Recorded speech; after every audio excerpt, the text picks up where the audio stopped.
Most people aren't ready for what follows, not because it's complicated, but because it asks you to drop every spiritual habit you were proud of. Joel Goldsmith pointed to a principle so simple and devastating that it doesn't give you a better way to fix life.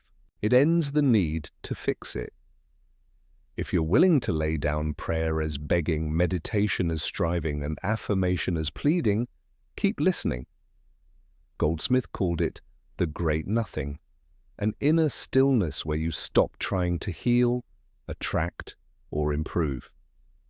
In that silence, you aren't a person working on reality. You're the awareness through which reality effortlessly expresses. When you no longer argue with what is, life stops needing your instructions. It begins to arrange itself with a precision the anxious mind could never engineer. This isn't positivity. It's not denial. It's the recognition that the problem solver identity is the problem. When you pray for health, you quietly confirm sickness. When you visualize wealth, you quietly announce lack. That's the trap of spiritual materialism, using the infinite like a vending machine. Divine consciousness doesn't work for you, it works as you. And when you no longer chase proofs, wholeness shows up as the most ordinary thing in the world. 3 quick snapshots. First, Ava. Years of migraines, shelves of remedies, a calendar full of treatments.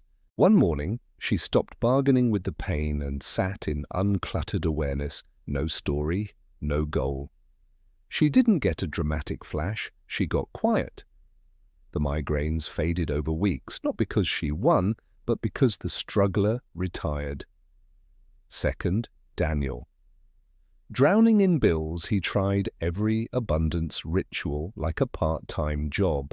Exhausted, he practiced nothing, daily minutes of open awareness with no money thoughts at all. Instead of affirming supply, he recognized the nature of consciousness as already complete. Opportunities he'd been chasing began to call him. Effort turned into response. Third, Maya and Arjun. Years of resentment calcified into silence. She stopped rehearsing the case for why he should change and rested in the fact that love isn't manufactured. It's revealed when resistance ends. What returned wasn't the old romance. It was a clean, present kindness no technique could manufacture. This way is dangerous to the ego because it collapses the marketplace of spiritual effort. If you need nothing, what's left to sell? The answer, nothing, except the naked truth of your being. Goldsmith also spoke of divine indifference, not coldness, but freedom from the emotional roller coaster of wins and losses. You stop worshipping outcomes. Healings and setbacks land in the same quiet space. Life keeps moving. You keep witnessing. Strangely, this makes you more available, not less. Action becomes precise, timely, unforced, like a door you didn't know you needed opening exactly when you arrive. So how do you live this? Begin with unknowing. For a few minutes, several times a day, drop every label for what's happening. Let sensations, thoughts, and emotions pass without grabbing them. No mantra to force, no affirmation to repeat. Just the willingness to be no one fixing anything. Practice discernment. Notice when the mind narrates, "This is wrong, this must change." Catch the reflex. Ask, what if this, too, is consciousness appearing? From that recognition, do what's obvious, make the call, take the rest, apologize without the inner drama that turns doing into war. Live from union. Not, I have consciousness, but I am consciousness appearing as this person. From here, lack has nowhere to grip. Fear has nothing to threaten. You aren't manufacturing peace. You're noticing it was beneath the noise the whole time. What if it doesn't work? That's the final trick of the fixing mind, grading silence by results. Stay with the recognition for its own sake. Some days feel luminous, others dull. Both are weather. You're the sky.